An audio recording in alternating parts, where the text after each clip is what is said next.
Assalamu alaikum wa rahmatullahi wa barakatuh. Muslim ibn Aqil entered Kufa in the early days of Shawwal, in the year 60 after Hijrah. He found hearts ready and hands reaching out in support. Thousands gathered around him, and homes were filled with love and hope. 18,000 people, maybe even more, pledged their loyalty to him. He began writing to Hussein, reassuring him, "The people are with you. Their hearts call your name. Come, for you have great support in Kufa." But the city was not steady. The hearts that had pledged loyalty were shaking under fear.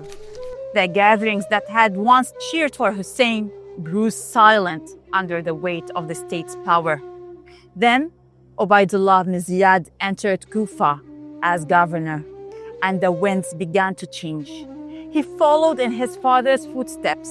He spread fear, issued threats, and handed out money to tribal leaders. And so, the people left Muslim, scattering like smoke in the wind. No one stayed with him.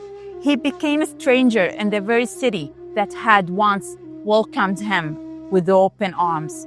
On a sorrowful night, he found shelter in the home of Tawa, a faithful woman. She hid him not out of fear, but out of faith.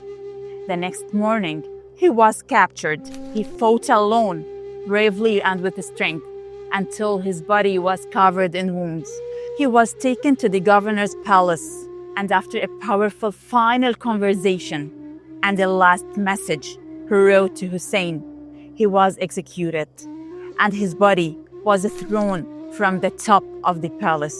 And so, Muslim was one of the very first to sacrifice his life in the uprising of Imam Hussein, paving the way with his blood.